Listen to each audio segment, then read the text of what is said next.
Em um mundo onde as escolhas definem destinos, duas cidades ficaram eternizadas como símbolos de decadência e destruição. Bem-vindos a uma viagem no tempo até Sodoma e Gomorra, onde a linha entre o sagrado e o profano foi cruzada, e o preço da transgressão foi pago com fogo celestial. Neste vídeo, desvendaremos os mistérios, as advertências e as lições eternas dessas antigas cidades bíblicas. Estão prontos para descobrir o que realmente aconteceu e por que essa história ressoa até os nossos dias?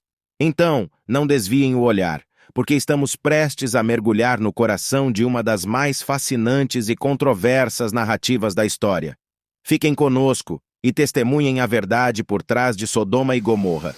Pouco depois de estabelecer um pacto com Deus, é relatado em Gênesis 18 que o Senhor fez uma visita pessoal a Abraão, sob a forma de 3 indivíduos, em sua moradia situada junto aos imponentes carvalhos de Manre. Ao deparar-se com esses visitantes, Abraão parece ter imediatamente percebido que se tratavam de uma encarnação divina e prontamente saiu de sua tenda ao encontro deles. Ele expressou seu desejo de oferecer-lhes acolhimento, propondo lavar seus pés e prover-lhes alimento para que pudessem se refazer antes de retomarem seu caminho. Os visitantes ou a própria divindade consentiram, e com pressa, Abraão buscou a colaboração de Sara para preparar uma refeição. Embora os 3 não se identificassem abertamente como a divindade, Abraão demonstrou uma compreensão mais profunda sobre a natureza deles, motivo pelo qual se empenhou tanto em acolher esses desconhecidos, uma prática não tão usual para a época. Segundo algumas interpretações, esses homens eram, de fato, anjos enviados por Deus, sendo 2 deles anjos, e um possivelmente o próprio Deus. Posteriormente, em Gênesis 19, quando adentram Sodoma, eles são mencionados como anjos, na tentativa de evitar a destruição da cidade. Eles validam a suspeita de Abraão ao anunciarem que Sara conceberia e lhe daria um filho no ano seguinte. Na fase avançada de sua vida, Sara não manifesta a mesma felicidade exuberante que se poderia esperar. Ao contrário, demonstra um ceticismo quase irônico ao indagar: depois de envelhecida e com meu marido já idoso, experimentarei o prazer de ter um filho? Ela é descrita rindo ao expressar essas palavras, indicando uma certa incredulidade nas promessas divinas e talvez não se sentindo pronta para a maternidade, considerando sua idade próxima aos 100 anos. A ideia de engravidar não somente lhe parecia ridícula, mas provavelmente também desagradável. Portanto, sua reação de riso pode ser compreendida. No entanto, para Deus, essa atitude não foi aceitável, e ele questiona Abraão sobre por que Sara riu e se ela realmente duvidava que ele cumpriria uma promessa, mesmo parecendo impossível. Antes mesmo de receber uma resposta de Abraão, Deus reafirma que voltará após 1 ano e que Sara, de fato, dará à luz um filho. Ao escutar Deus questionando Abraão sobre seu riso, Sara, temerosa de que Deus pudesse agir de forma severa, acaba mentindo. Ao dizer "eu não ri", e Deus, de maneira um pouco ameaçadora, responde: "Sim, você riu." Os 3 homens optaram por seguir viagem rumo a Sodoma e Abraão escolheu acompanhá-los. Depois, de forma bastante curiosa, Deus pausa para refletir internamente. A narrativa bíblica então revela que o Senhor ponderou: deveria ocultar de Abraão o que estou prestes a realizar? Nunca se viu Deus ponderar sobre suas ações. Ele simplesmente age. Mas neste caso, alguns poderiam interpretar que há uma certa indecisão, como se ele estivesse buscando a opinião do leitor. Por outro lado, há quem diga que Deus não está realmente fazendo uma pergunta nem demonstrando hesitação, e sim dividindo seus pensamentos conosco. Argumenta-se que por Deus ter a intenção de transformar Abraão em uma nação grandiosa e poderosa e vê-lo como um líder exemplar, ele achou necessário revelar a Abraão seus planos iminentes para Sodoma e Gomorra, com o objetivo de prepará-lo para os desafios dessa liderança. Deus então expõe a Abraão que as queixas contra Sodoma e Gomorra são intensas, e seus pecados profundamente sérios, ao ponto de ele dizer: "Irei pessoalmente verificar se suas ações correspondem à gravidade das queixas que me alcançaram. Caso contrário, saberei." Descobrimos que as transgressões de Sodoma e Gomorra foram tão severas que necessitaram de uma intervenção direta de Deus. É possível deduzir que Deus foi informado por várias fontes sobre as atividades em Sodoma e Gomorra, E tais notícias o incomodaram profundamente. Deus anuncia sua intenção de verificar pessoalmente a situação, não por desconhecimento dos fatos, mas para evidenciar sua meticulosidade ao aplicar punições extremas. Em essência, antes de devastar a cidade, ele verifica se seus mandamentos foram desrespeitados. Os 3 homens ou anjos partiram em direção a Sodoma, enquanto Abraão ficou na presença do Senhor, onde ele ousadamente questionou a justiça de Deus, perguntando: vai destruir os justos juntamente com os ímpios? E se existirem 50 justos dentro da cidade, você ainda assim a destruirá e não poupará o lugar pelos 50 justos? Seria impensável para ti agir assim, exterminar o justo com o ímpio, tratando-os igualmente. Seria impensável. O juiz de toda a terra não fará justiça? Observamos aqui a coragem de Abraão ao questionar o Senhor. Ele parece querer lembrar Deus de suas próprias virtudes e princípios, defendendo que os justos não deveriam sofrer pelas maldades de muitos.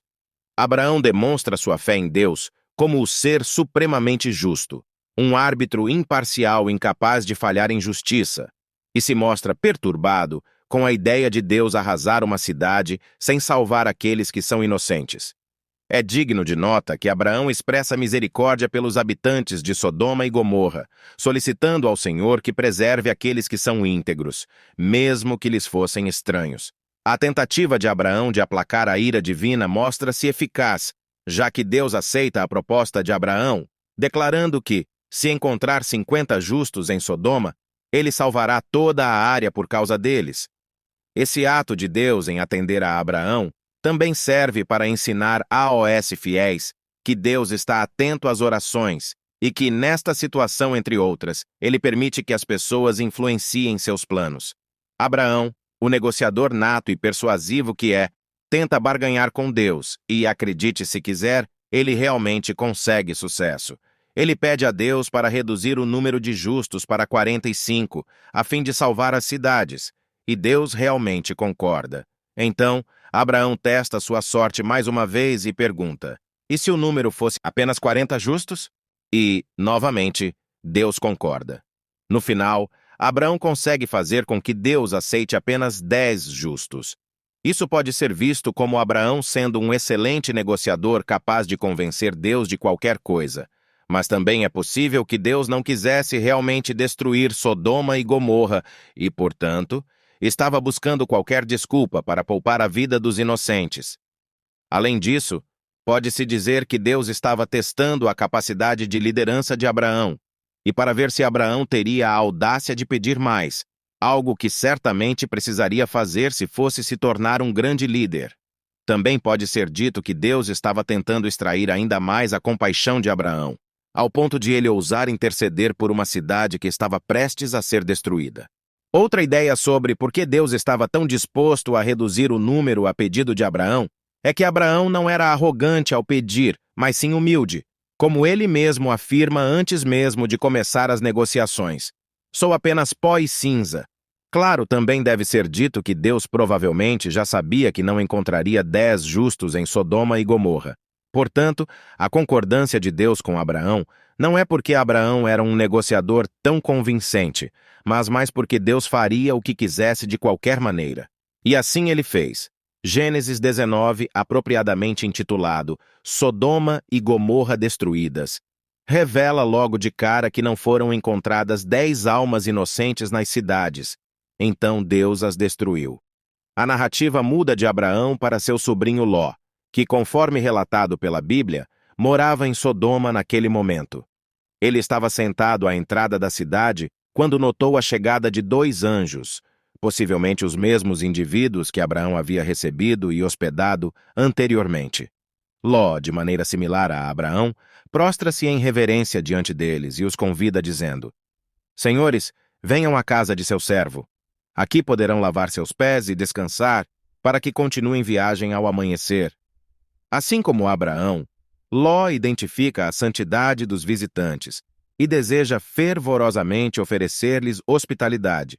É incerto se eles possuíam asas visíveis, mas é possível que, caso tivessem asas, optassem por ocultá-las para não chamar atenção excessiva. Por isso, é provável que os anjos tenham escondido suas asas, mas sua presença nobre e distinta era inegável, o que explica a profunda impressão que causaram em Ló, levando-o a querer servir-lhes bem.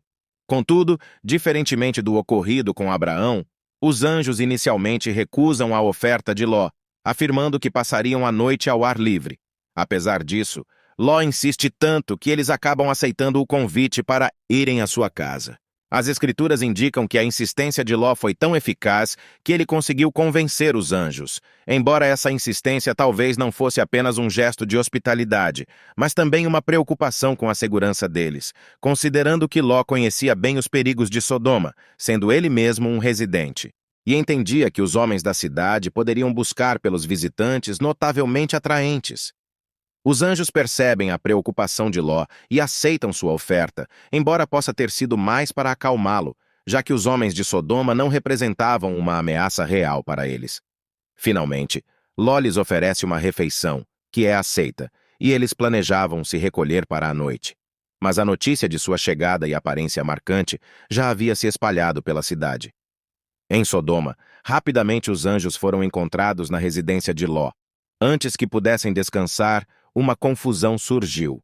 Segundo a Bíblia, homens de toda Sodoma, tanto jovens quanto idosos, cercaram a casa de Ló. Eles exigiram a Ló: traga-nos os homens que vieram à sua casa esta noite, para que possamos nos deitar com eles. Isso nos mostra que os homens que se dirigiram à casa de Ló tinham a intenção de manter relações sexuais com os anjos, demonstrando um descaso completo pelas normas de hospitalidade e moralidade, tudo em busca de satisfação sexual. Eles não demonstram interesse na identidade dos visitantes, seu único desejo é ter relações sexuais, independentemente do consentimento. A única barreira para seus intentos era a porta da casa de Ló. A narrativa bíblica indica que homens de todas as idades cercavam a casa, sugerindo que praticamente todos os homens em Sodoma participavam do pecado que ocorria. Em outras palavras, seria difícil encontrar 10 pessoas justas em Sodoma, como Abraão esperava. Continua dizendo que Ló tentou convencer a turba a não cometer tal atrocidade. Contudo, a maneira como Ló tenta convencê-los é bastante questionável, pois ele oferece suas 2 filhas em troca. Não, amigos, ele diz à multidão, não cometam essa vileza. Vejam, tenho 2 filhas virgens. Eu as trarei para vocês, e vocês poderão fazer o que quiserem com elas. Mas deixem estes homens em paz, pois eles estão sob minha proteção. A proposta de Ló de entregar suas próprias filhas é tão repreensível quanto o pecado que ele tenta evitar. De fato, os homens de Sodoma exibem o comportamento alarmante em sua reunião para fazer sexo com os anjos, mas a disposição de Ló em oferecer suas próprias filhas da maneira que ele faz é tão repugnante novamente. Provavelmente argumenta-se que porque as mulheres ocupavam um lugar tão baixo na sociedade da época, isso provavelmente não foi considerado um ato tão ultrajante. Na verdade, as mulheres provavelmente tiveram uma classificação inferior, hóspedes da casa. Quando você considera as obrigações sagradas da hospitalidade, segundo as quais os convidados deveriam ser protegidos a todo custo, talvez até pelo bem da própria família, ainda assim é um momento muito baixo para muitos. Um homem que literalmente parece brincar de Deus ao negociar a inocência de suas filhas e comprometendo sua virgindade, só para salvar 2 homens. Ele nem sabia que a turba nem dá uma segunda olhada nas filhas do Lote, embora elas tenham se antagonizado muito imediatamente dizendo: saia da nossa frente, esse sujeito veio aqui como estrangeiro, e agora ele quer bancar o juiz, vamos tratá-lo pior do que eles. Ele é um estrangeiro em sua cidade e suas palavras valem menos do que sujeira. Pode-se argumentar que a oferta de suas filhas por Ló foi a única maneira pela qual ele pensou que poderia chegar a um compromisso efetivo com a turba, mas parece que isso apenas agitou mais. Eles não tinham respeito por ele e, portanto, estavam menos inclinados a ouvir qualquer coisa que ele tivesse a dizer. Ademais, suas tentativas de acalmar a multidão apenas fizeram com que a atenção deles se voltasse para ele, sendo avisado que, após abusarem dos visitantes, ele seria o próximo. Contudo, os anjos rapidamente levaram Ló para dentro da casa e, antes que a turba pudesse avançar, os homens foram atingidos por cegueira pelos anjos. Os anjos então disseram a Ló: existe mais alguém aqui pertencente a você? Genros, filhos, filhas ou qualquer outra pessoa na cidade, leve-os para fora daqui, pois vamos destruir este local. O clamor contra as pessoas aqui é tão alto que fomos enviados para aniquilá-lo. Os anjos reconhecem a devoção de Ló, apesar de sua oferta questionável de suas filhas. Eles perceberam que ele foi o único a oferecer hospitalidade sem segundas intenções. Por isso, eles querem auxiliá-lo a evacuar a cidade, recomendando que ele leve consigo seus entes queridos. Nesse momento, Ló percebe a verdadeira natureza de seus hóspedes. Emissários divinos, sem dúvidas, e mais crucialmente, o que planejam executar ali. Ló rapidamente sente o peso da situação e tenta convencer seus genros, que estavam prometidos às suas filhas, a deixar a cidade junto a ele diante da iminente destruição divina. Porém, seus genros acreditaram que ele estava brincando e recusaram-se a acompanhá-lo. Ao amanhecer, os anjos apressaram Ló a deixar o local rapidamente, pois a destruição estava próxima. Isso sugere que Ló tentou, de fato, salvar as pessoas ou ao menos persuadi-las de que a destruição divina estava próxima e que era necessário fugir. Lamentavelmente, parece que todos reagiram como seus genros, desdenhando-o ou desacreditando-o como louco. Ao fim, descobrimos que Ló parte apenas com sua esposa e suas 2 filhas, totalizando apenas 4 pessoas, em contraste com as 10 esperadas por Abraão. Ganhamos também uma percepção sobre o dilema interno de Ló nesta parte, e pode-se argumentar que ele relutava em abandonar Sodoma, com seu coração ainda preso à cidade, hesitando em partir. A Bíblia relata sua hesitação. Os anjos agarraram as mãos de Ló, de sua esposa e de suas filhas, guiando-os com segurança para fora da cidade, pois receberam a misericórdia do Senhor.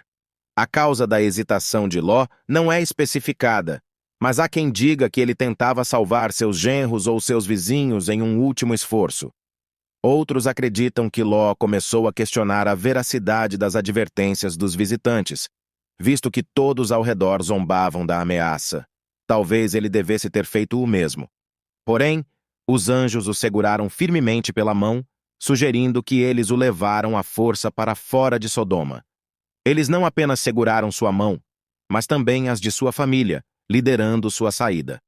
Parece que Ló não era confiável para sair por si mesmo, ou demorou tanto que os anjos não acreditaram que ele sairia por conta própria. Por isso, eles garantiram sua saída segura, possivelmente em agradecimento à hospitalidade que Ló havia oferecido anteriormente. Fora da cidade, os anjos deram um comando urgente a Ló e sua família. Fujam para salvar suas vidas, não olhem para trás e não parem em nenhum lugar da planície. Corram para as montanhas, ou serão arrastados. Mas Ló hesita em aceitar sem questionar e diz aos anjos: "Não, senhores, por favor, eu ganhei seu favor, e vocês foram generosos ao poupar minha vida. Mas não posso correr para as montanhas, pois a catástrofe me alcançaria, e eu pereceria. Aqui está uma cidade pequena e próxima o suficiente para eu alcançar. Permitam-me refugiar-me nela. É pequena, não é? Assim, minha vida será salva." A questão aqui é que Ló parece não acreditar que os anjos ou Deus compreendessem completamente as consequências de destruir Sodoma e Gomorra. Ele parece pensar que o plano era um erro, o que explica por que hesitou, acreditando que sem Sodoma ele ficaria sem lar e teria que viver nas montanhas, o que seria desconfortável para ele.